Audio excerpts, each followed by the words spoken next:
Fala pessoal, beleza? Vamos falar hoje sobre a Irlanda, tá? A Irlanda que é um exemplo de sucesso liberal muito interessante para a gente olhar. Tá? O liberalismo ele tem uns exemplos muito bacanas aí.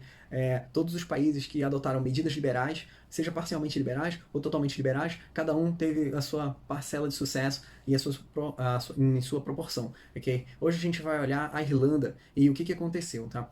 Lá na década de 50, a Irlanda teve uma abertura econômica, né? Ela pôde negociar com muito mais países e essa década aí ela pode ser considerada, ela foi considerada aí como um milagre econômico, simplesmente porque ao invés dela ficar comercializando só dentro dela, ela comercializou com outros países em volta, tá? Mas o que eu hoje quero explorar é principalmente a crise de 2008, tá? O que aconteceu? Em 2008, a Irlanda, ela sofreu muito com o crash, né, econômico, e o que aconteceu? Ela tomou medidas liberais, né? Ela tomou medidas liberais, atraiu mais empresas para dentro da Irlanda e teve uma série de consequências positivas, tá bom? Para a Irlanda não quebrar, ela contraiu uma dívida, ela se endividou mais, tá, no ano de 2008, e isso significou que, por esse gasto, ela teve que fazer cortes no Estado, e o Estado tinha que gastar menos. Se o Estado não gastasse menos nos próximos anos, a Irlanda iria possivelmente ladeira abaixo, certo? Então, percebendo isso, eles pensaram em responsabilidade fiscal, começaram a gastar menos dentro do Estado. Isso teve uma série de consequências positivas. Outras coisas também que foi muito importante para a Irlanda, além de diminuir o gasto estatal, certo? Foi atrair empresas.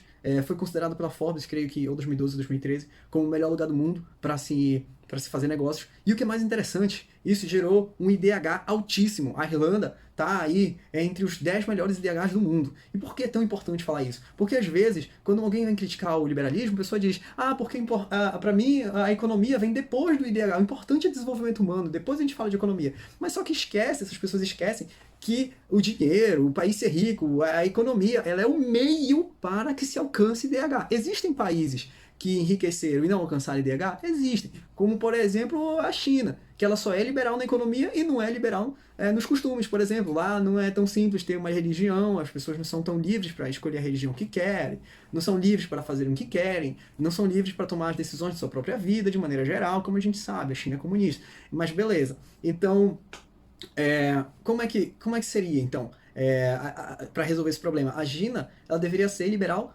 no social também, não só na economia. Como ela foi liberal na economia, enriqueceu pra caramba, tá? E também o salário médio na indústria lá, que é o salário que mais foi afetado pelo liberalismo, acabou subindo. Mas é porque o governo chinês quis? Não, subiu por livre concorrência e livre mercado. Tá? Então hoje o chinês ele tem um poder de compra muito superior do que o de décadas atrás, que os chineses começaram como é que eu posso dizer, essa cultura de comer animais silvestres justamente no período da fome deixada aí pelo Mao Tse Tung, tá bom?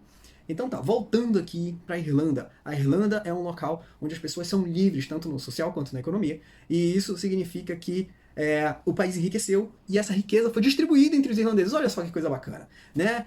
As empresas que foram para lá só enriqueceram, cada vez mais ricas, mas os irlandeses mais pobres também enriqueceram. Na realidade, a Irlanda tem o segundo maior salário mínimo da Europa. Olha só que coisa bacana. Mas salário mínimo meramente na canetada? Não, porque se eu aumentar o salário mínimo e ignorar as regras econômicas, as leis econômicas, eu posso simplesmente causar um desemprego enorme. É por isso que hoje no Brasil não dá para mexer em aumentar o salário mínimo, porque o desemprego já está alto. Se eu aumentar o salário mínimo, eu aumento mais o desemprego. Então, não dá para simplesmente ignorar as regras econômicas, passar uma canetada e esquecer da realidade.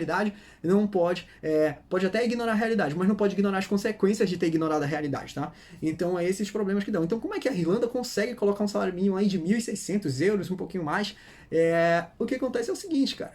O que acontece é que lá é muito fácil empreender, entendeu? Se a empresa vem de um outro país e vai contratar um irlandês, essa empresa é super bem-vinda. É uma mentalidade difícil aqui no Brasil. Hoje, o empresário ele é visto como um vilão, é como alguém que fosse ruim. Nossa, poxa, mas por que seria ruim uma pessoa vir de fora e gerar um monte de emprego aqui dentro?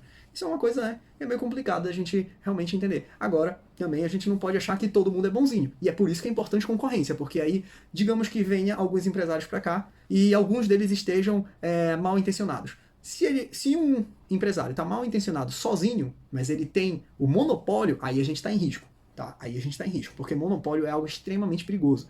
Agora, se esse empresário que está mal intencionado, ele tem que concorrer aí, entre aspas, de igual para 10 outros, 20 outros empresários, ele vai ter que disputar com qualidade, com preço, com tudo, com benesses, seja elas quais forem, e quem for mais eficiente vai entregar aí alguma coisa realmente extraordinária. A gente tem que lembrar também a solução que esses empresários tiveram, a criatividade que eles tiveram para resolver as nossas vidas. Quando a gente contrata um serviço deles, quando a gente compra um serviço deles, beleza? Muita gente fala assim, porque os bilionários e tal. Bom, a gente pode ver o caso do Bill Gates, por exemplo, que foi o homem mais rico do mundo por aí, mais ou menos uns 10 anos consecutivos. E o que foi que ele fez de bom para a humanidade? Bom, aí eu te pergunto, já usou Word? Já usou Excel? Quanto você pagou por isso? Já usaste um computador que rode Windows? Talvez? Então, era melhor ter ou não ter? Mesmo comprando o computador e pagando o preço do Windows embutido no computador. A ideia do Bill Gates é bem interessante, inclusive. Ele cobra o sistema operacional só das empresas. Do cliente do cliente final, de um cliente, na realidade, um cliente unitário, né, uma pessoa que usa na própria casa, se o Windows detecta que essa pessoa está usando um Windows pirata, ele não desabilita o Windows. Ele deixa lá uma mensagem, olha, esse Windows aqui é pirata. Agora, se é uma empresa, aí tudo bem, ele vai atrás de processar. É até interessante, né? Porque ele não está cobrando das pessoas que menos têm condições de pagar por um sistema operacional. Ele já prefere que essas pessoas usem, se acostumem a usar, e quando for trabalhar numa empresa, aí a empresa tem que adotar o sistema operacional dele bem inteligente, não?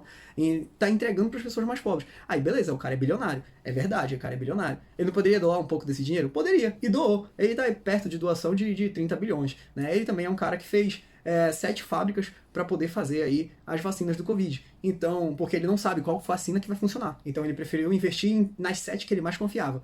Então tu vê que, assim, podem existir empresários de boa índole, pode existir empresários de má índole, mas o liberalismo ele coloca que é interessante haver competição entre essas pessoas para que ela entregue a melhor que elas podem para o mundo.